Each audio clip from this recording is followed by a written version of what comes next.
Hello and welcome to Podium. Today's topic, education. We discuss our educational system with Ole Blente, the author of Born to Happiness and Prosperity. We discuss how our traditional academics have become superfluous in 2020. We also talk about the fact that we might have a different way of conducting our educational system in the near future.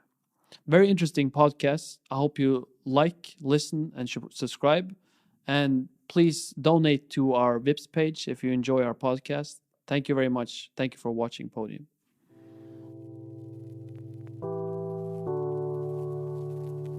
Hello, welcome to Podium. We're here today with Ole Blente. We're going to talk about the book Born to Prosperity and Happiness. How are you today, Ole? Well, I'm very excited. Excited to talk with us. That's good. And That's very good. I've enjoyed the snowflakes. Exactly. And, I've just been walking through the snow today. Very good. We finally got the winter in Oslo that we were waiting for. Yeah. In this book, you're basically handling a lot of important issues that we are facing, not only in Scandinavia and Norway, but in the West in general. And I want to start the conversation off by saying, how do you feel like the situation is with schools in Norway at the current moment? How is our situation in academia? If we think of the modern school, we have to grant Olav the Holy the honor of introducing school in Norway, because he opened the door for the Pope and the Vatican, the Catholic Church. And basically he did what Gro Harlem Brundtland and Erna Solberg are doing, opening up and giving away authority from the country to foreign powers.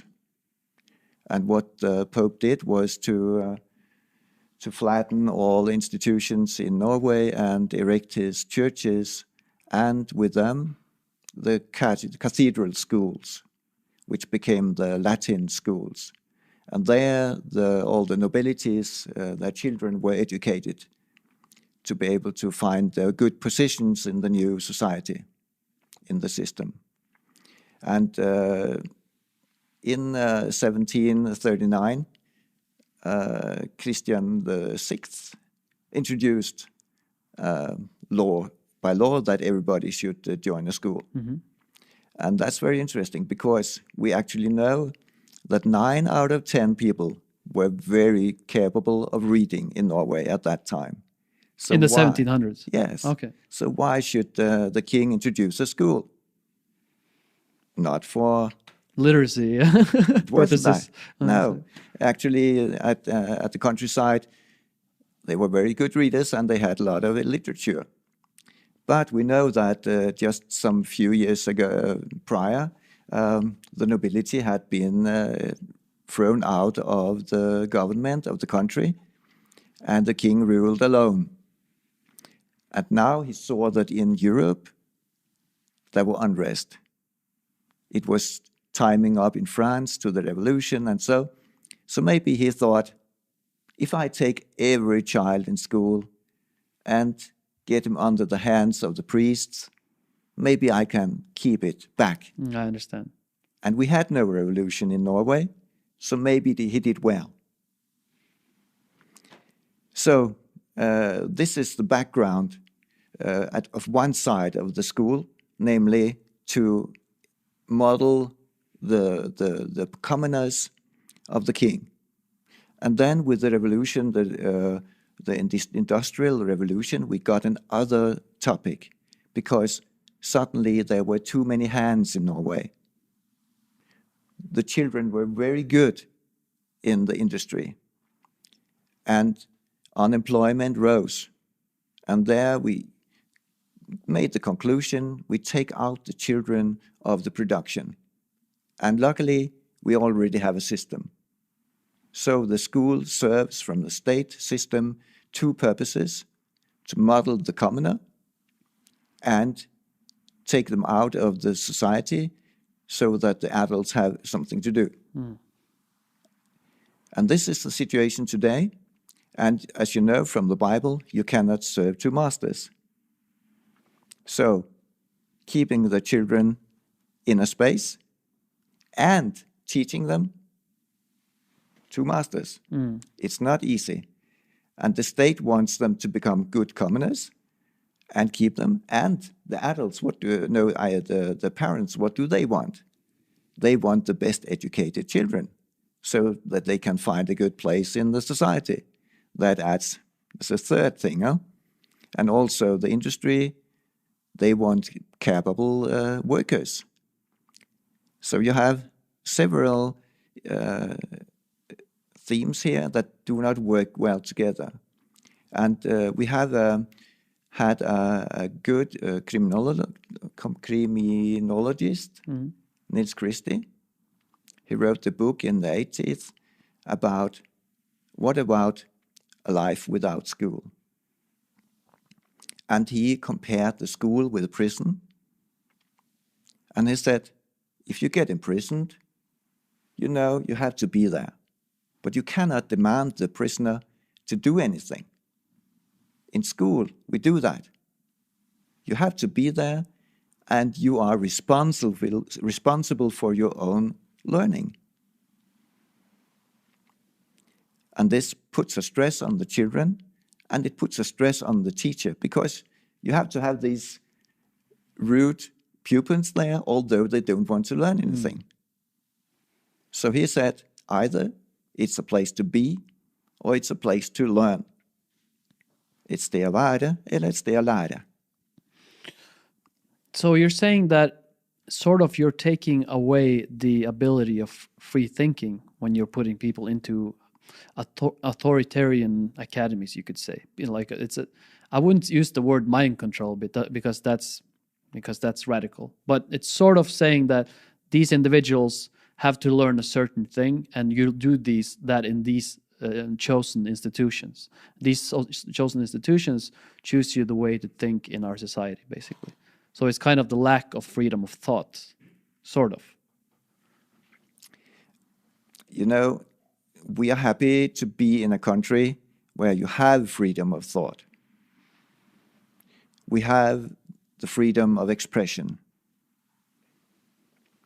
But there is one freedom that we do not pronounce, which is more basic than these. And this is the freedom of controlling your own attention. So, at home with the parents, the father says, "Shut up, children. Now I'm speaking." And in the school, the same thing happens. At the working place, in the military. Now pull the trigger. Don't ask. Just do what I say.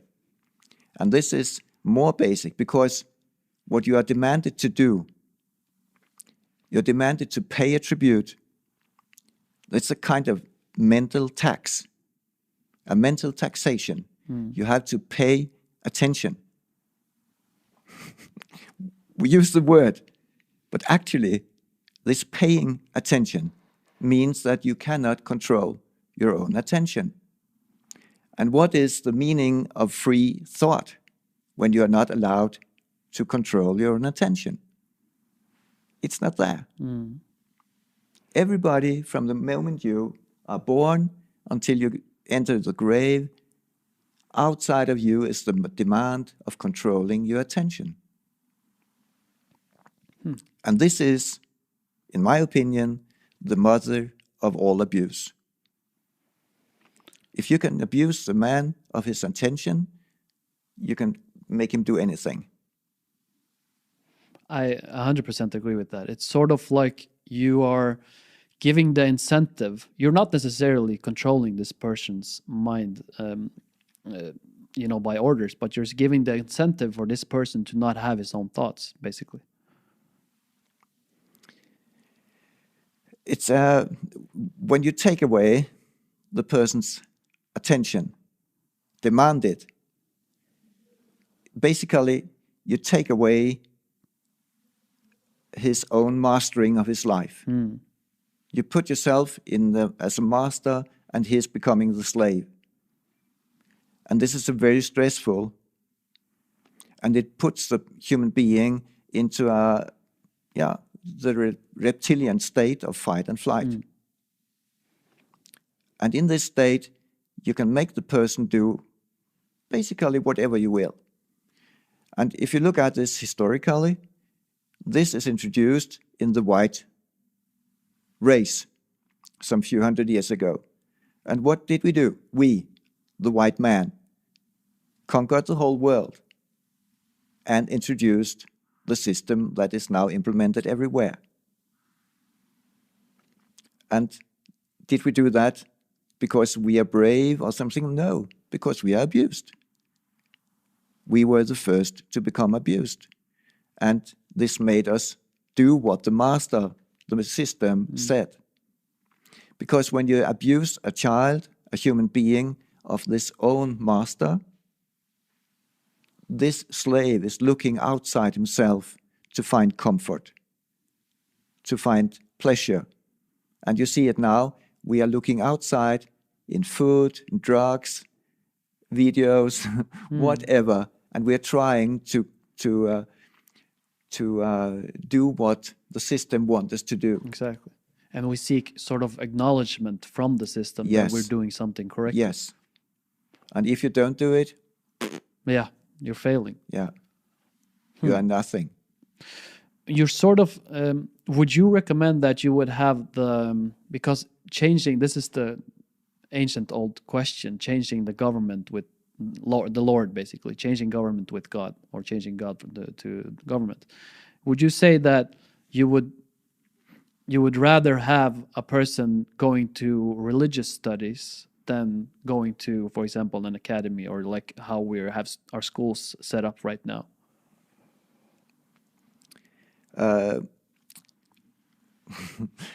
It's a very interesting question. I would like to turn it around and say, what is religion?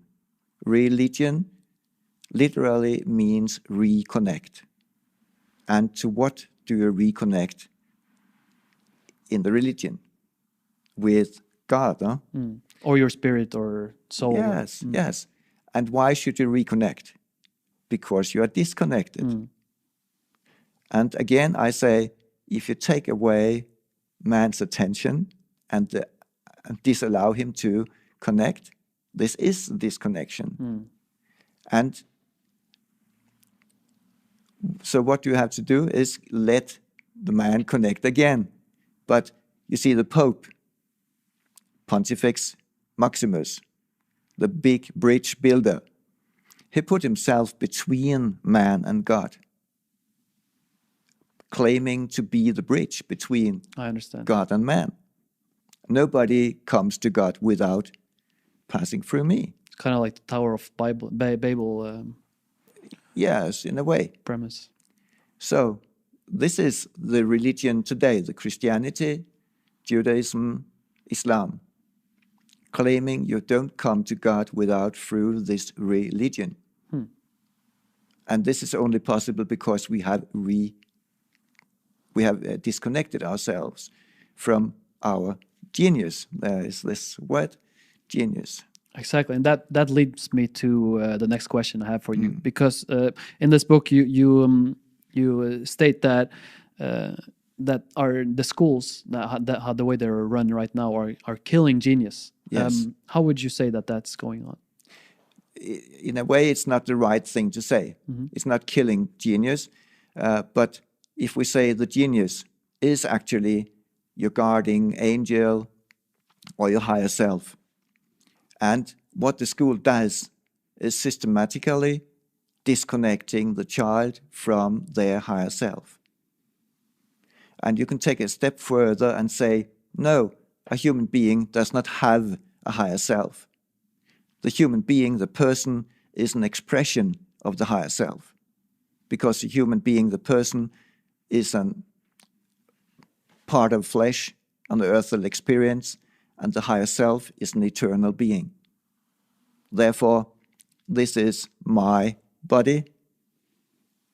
Who is I? I am the eternal being. This is my body. This is my expression of my internal being, not the other way around. So, disconnecting That's the purpose of the school.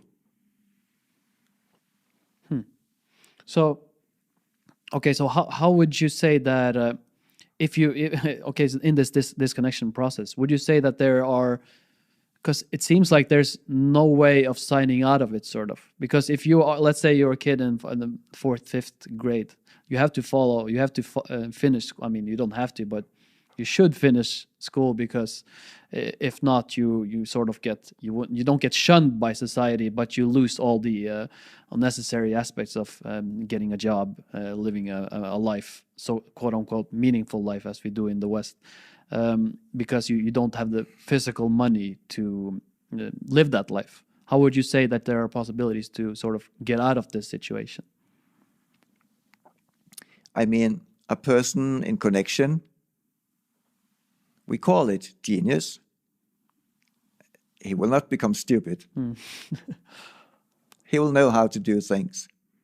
And you can say, luckily in Norway, there is no need to go to school anymore. You don't have to.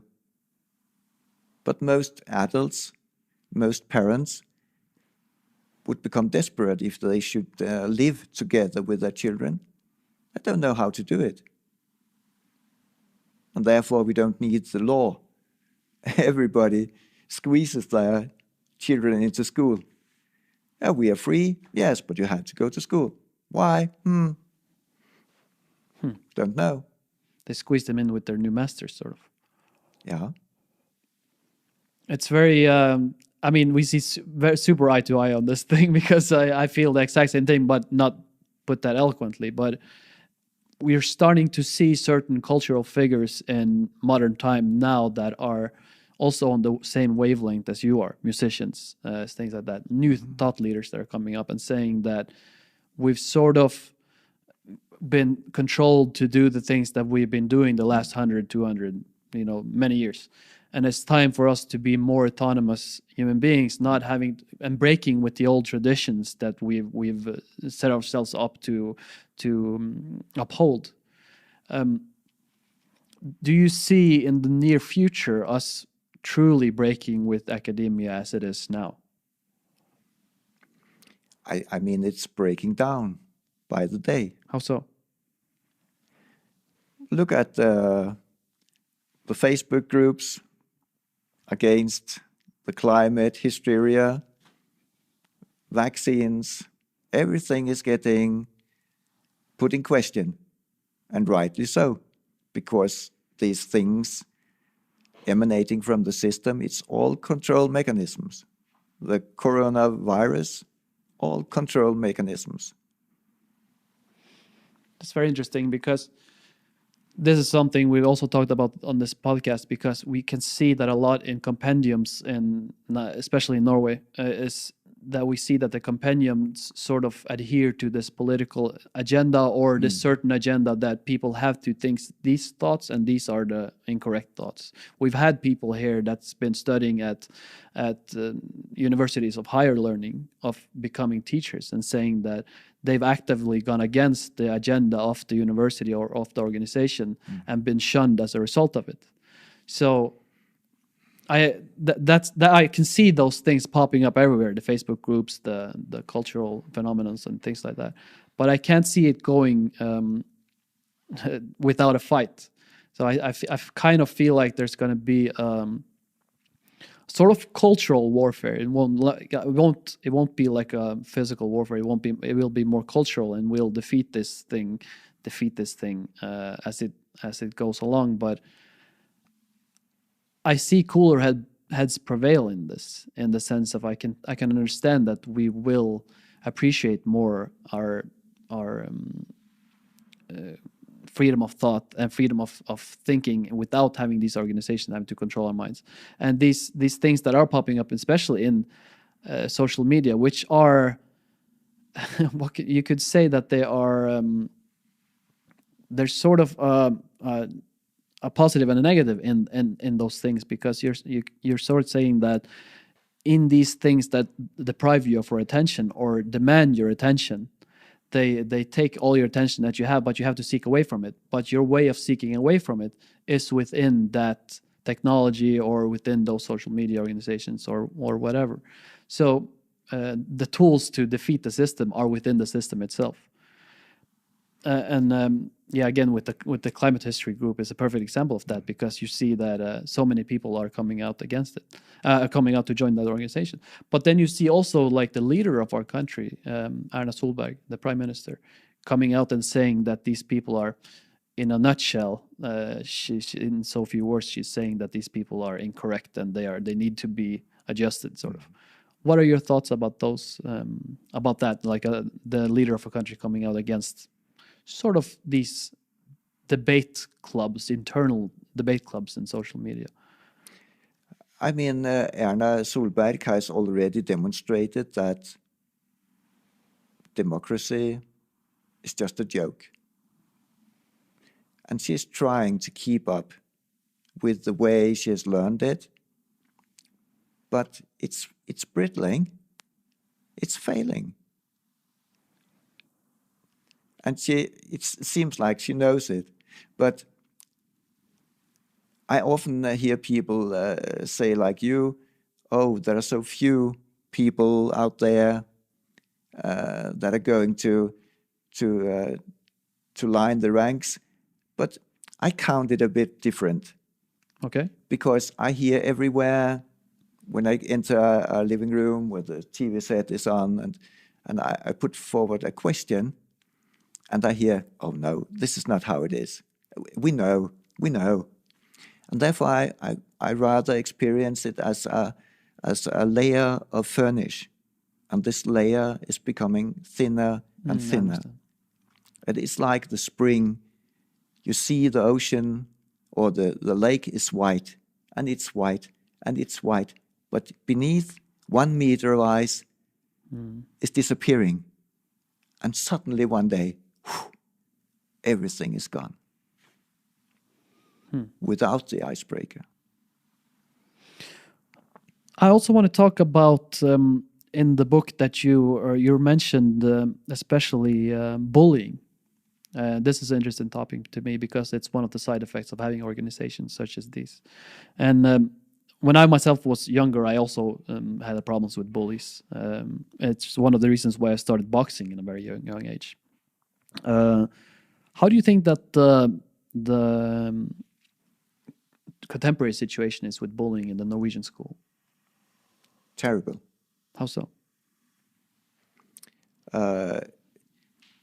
Especially the last 20 years, there's been lots of attempts from high officials to stop the bullying because it actually causes children to die.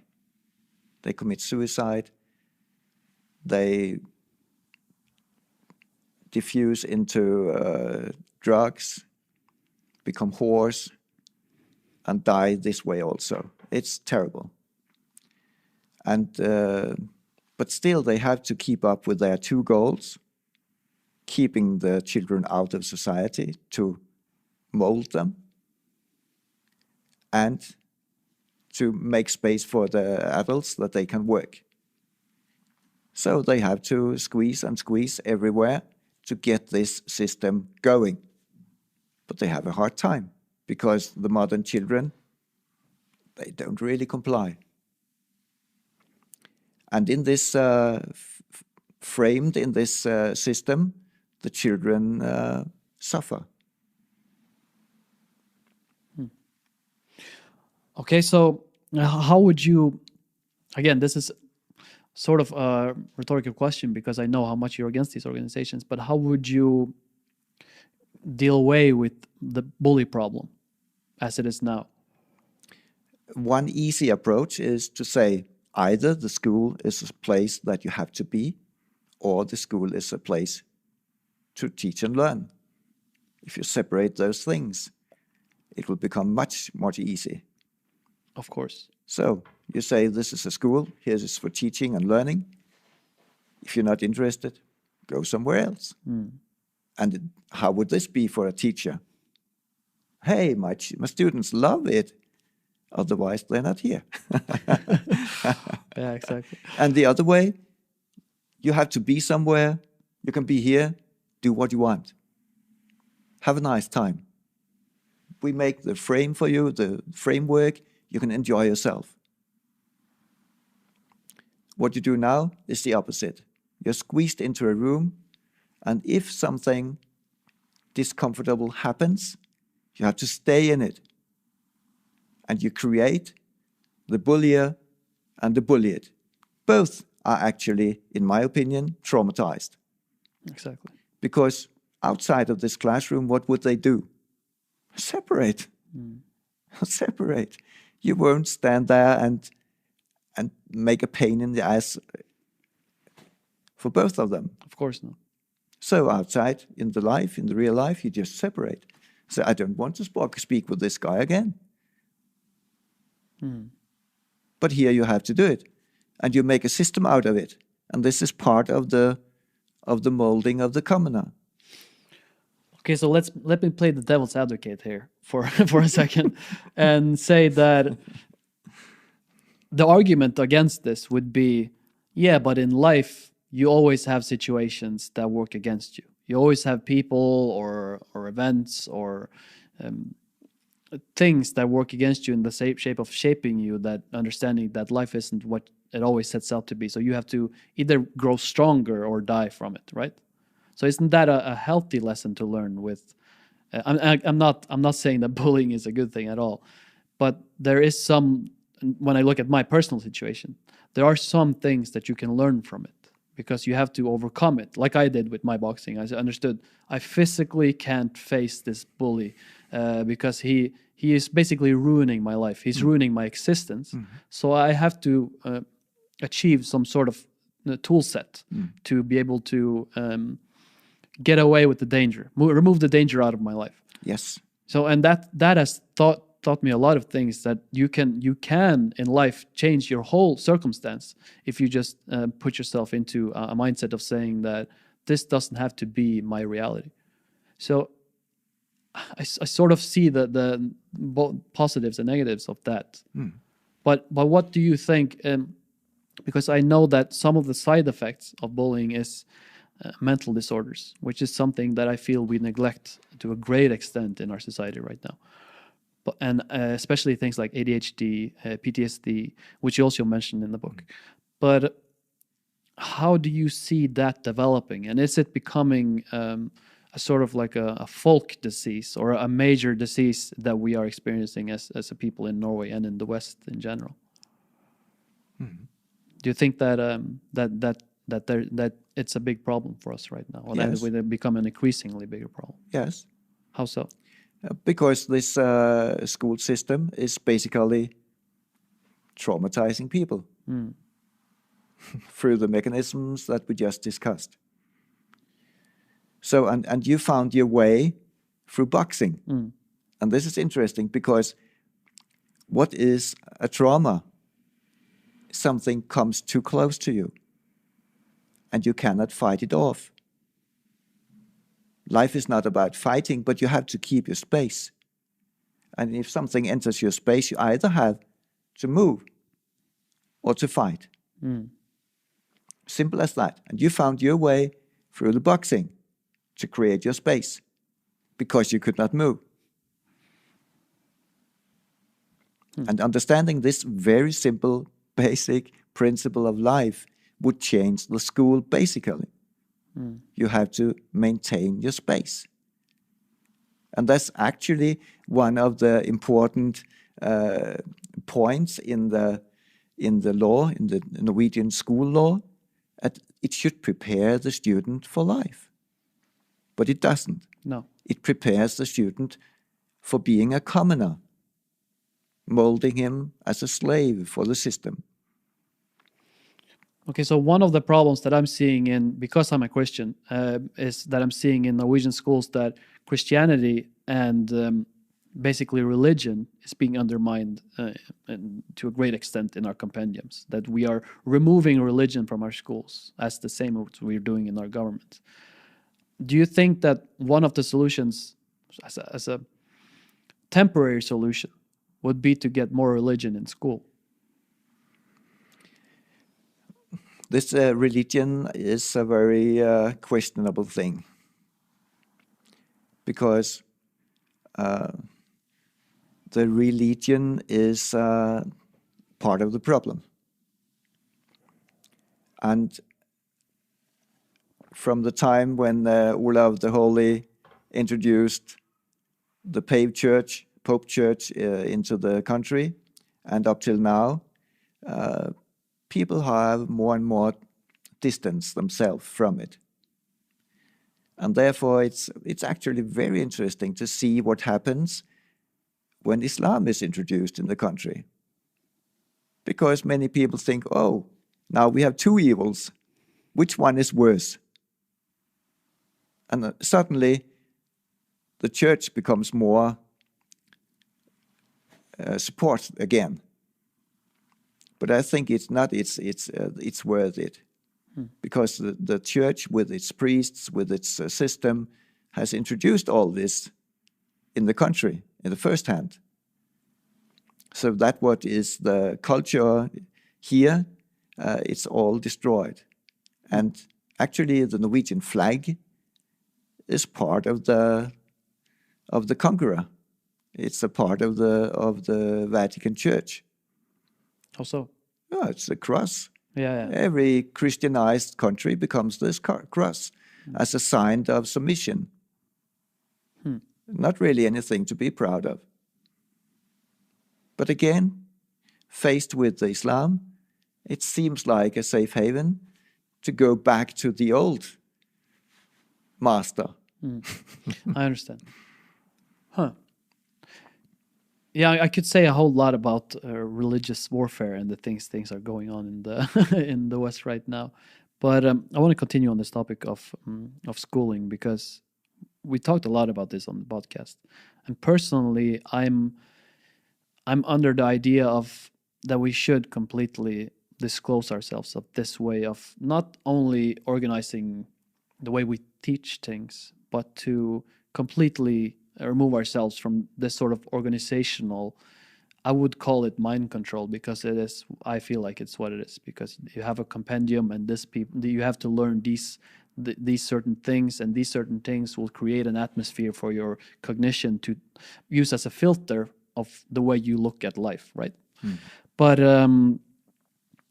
how do you idealistically see a situation in the future with our technology, or it sort of taking the place of schooling the way it is run now? How do you see it developing if you would have your way, let's sort of? The ideal Exactly. situation. Exactly. The ideal situation is, of course, that you have a place for being. You must be there, daycare, and you have a place for education. So you only go there if you are happy with it and you want to learn.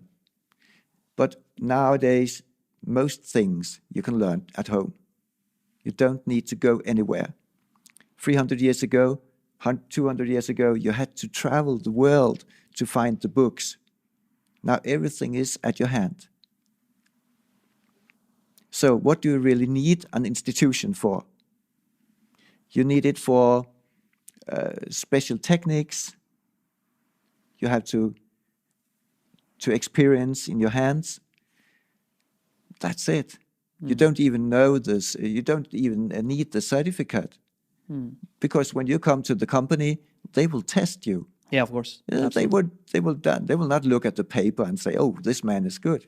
No. Yeah, I agree with that sort of, but there is, again, the devil's advocate. I have to play it here. Yes, absolutely. Because certain organizations, especially in bigger companies, they would say, no, you need these and these papers from these certain chosen institutions, and without them, we won't even consider your application. And those are actually there plenty of those organizations. I mean, there is this underlying school of thought now that is showing in companies such as Tesla or other innovation, very very like new age companies, that they're saying like, you don't need a certain education, we just need to test you, we just need to see how you perform. But there's still, it seems to me that it's largely accepted that you need certain certificates to be able to go into a workplace or an organization still. So until that collapses, there will always be this need of having to go to this certain organization to get these special papers that only this special organization can give you, so that you can live your life, right? Yes, and right now, every 1 out of 3 people in Norway is working in the system. One other person is working from subsidiaries from the system. Right. And the third person is delivering to the 2 others. So of course we need papers, but only because of the system. I'm very sure that any company that needs to earn money and not needs to earn subsidiaries needs to know what are you capable of, not which papers do you have. So if you come with a paper that tells you that you have done this and this, that makes a difference. Yeah. But not some note from somewhere, some institution. This person is qualified. No. Yeah, exactly. No. I understand that completely. And I also, would like to ask you about this actually. What do you think about IQ tests for evaluating if you are good enough for this job, this or this job? What do you think about that as a possibility? I think that again doesn't really qualify. Okay. Because IQ is a limited set of your resources. True. It doesn't count for things as like creativity, for example. Yeah, and social abilities. Exactly. But how would you say that then? Okay, so how would you say that because there would be an intermediate period where you have to go from an old system to a new system, right? So the transitional period here, there would have to be, and we're kind of experiencing right now, big companies such as Tesla are having situations where they say, let's just show us what you can do and we'll hire you. But again, you have these, let's pick a statistic and say 70% of other companies demand that you have these papers. Would you say that maybe because of the demand that we're experiencing, that we will become so specialized and the competition will be so strict that we don't have a choice but to hire the person that is most capable of these tasks, not having the certain papers, but just the most qualified person for the job? Absolutely. But today the state-driven universities, they are actually keeping people back. And if you just look some few hundred years ago in Newton, these people, they had several doctorates. They taught in 5, 6 disciplines. And try to find such a person today. And if you try to do something progressive in the university, they will bring you to halt. No, you can't deliver this paper now. It's too early. This is too early. And this is also reflects back to the school time. You have to participate so many years. It's not about your abilities. Exactly. It's not about knowledge. It's about the time you spent there. Yeah, exactly. It's and moronic. This means university is just an extension of the behavior molding factory.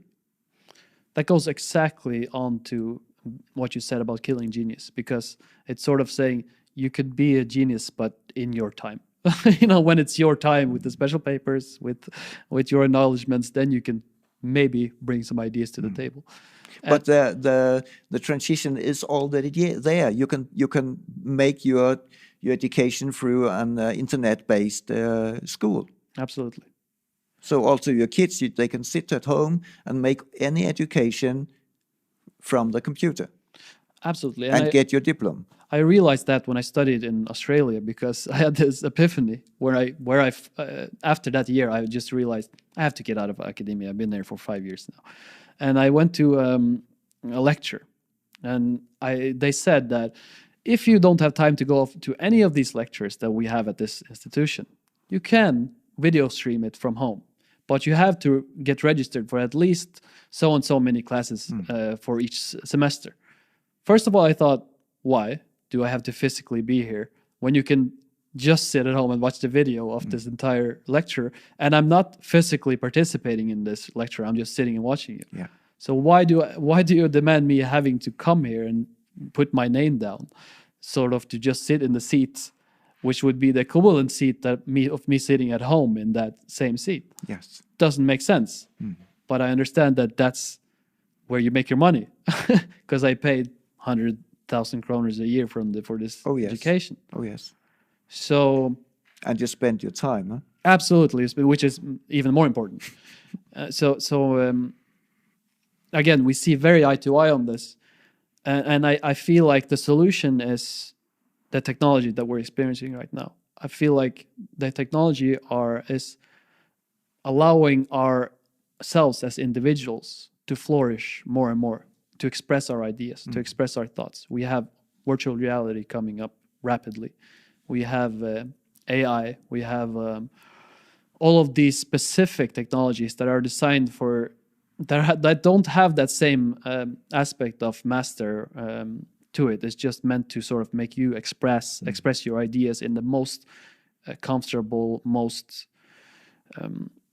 practical terms. So you can just sit at home, you can make a video or a podcast or play a song or write poetry or whatever by yourself and send it out to the entire world. And if it's good enough, it will manifest itself in the society. But back to the idea of how our thoughts are controlled in a society, basically, because I had this conversation with a person yesterday where we talked about if you express a new idea in society today, in contemporary society, where you go against the compendium of our society.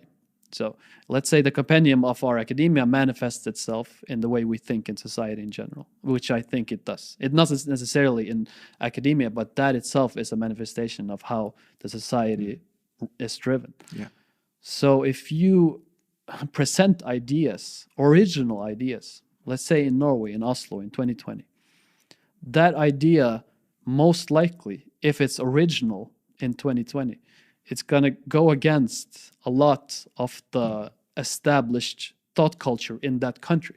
Absolutely. So, and I tested this out because I talked about, this is randomly, but I talked about carnivore diet, which is basically a meat-based diet, saying that fiber and vegetables are not necessarily as good to us as we thought it was. It might be actually that vegetables are bad for our diet. It's a new school of thought that's being presented. And if I present that to my friends or people online or whatever, it gets shunned as just being idiocracy. It's not sort of part of the thought culture that we have going on right now. And I feel that more than ever, that it's more pressure against coming up with, I'm not saying that that's a problem. I'm saying that original thoughts are life to me. I love new ideas. But the pressure of coming up with original thoughts now and the possibility of it getting known is much more difficult than ever before, because it's going directly against the thought culture that we have in our country, right? Yeah. So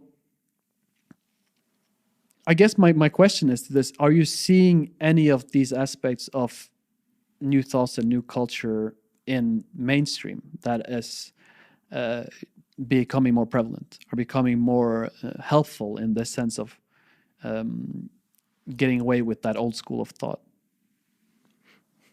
I think it's... and what is the most clearest example of it, if you have something? I think it's interesting to see that democracy doesn't work. So what we vote for doesn't matter. We vote for school, education, healthcare, and we get war and toll roads. There's no connection anymore. But the less connection we have there, the more eager the system becomes to control to listen to us, what we speak and what we think, and surveillance, what is it called, and Yeah. checking everything, what we write and what we speak and so on. And this has a reason, because the system wants to know what we think. They don't want us to vote for it, but they want to know it. And why are the system, so eager to know? Yes, it's because they all time adjust the system to be just one step ahead of us. And therefore, if we speak about topics like this, and if many people speak about it, the system has to adjust. It's not a democratic process. It's, so to speak, the upside down. Exactly. But it is a process, because the system wants to stay in control. Doesn't matter what the price. So, other way around, we have to say what is the price. And if we speak about the school in this way, the school has to adjust. There's no way around it. Otherwise, the school will disappear. They don't want it to disappear, so they adjust it. And this means that you will get drips in the media telling you about these adjustments. Yeah, exactly. For instance, 2 years ago, the chief of the central bank pronounced that the system, the economic system, is not just. We have to find new ways. Okay, very nice. So now we know that the crypto currency, they have understood that we don't want the old monopolistic money system anymore. They are adjusting. Exactly. Yeah. Okay, so Was it a kind of an answer? absolutely, it was a fantastic answer. And I would like to add to that, okay, so you have the revelation with me saying that, okay, sitting in class, I literally don't have to be here. I can sit at home watching this lecture. That is happening more and more, right? All in society. We're realizing that these old organizations that we have supporting ourselves intravenously, we really don't need them anymore, because we can experience this in our own way. I personally see this as happening, again, through technology, because let's say we have, in an example, virtual reality. You would make that whole new world within that reality, right? It would literally become a new reality for us. So you would have these old set of school of thought, these old organizations that you used to support this particular way of thinking. Then you would have to, if you were to move directly into technology itself, you would get rid of that completely. And you would make way for a new way of, and again, not just a new way of thinking, but a new way of living completely. Because you would have a new set of structure for your thoughts and for you as a person to thrive in, or to live life in general, because you would be basically in a digital world. Do you see that as the way out of this?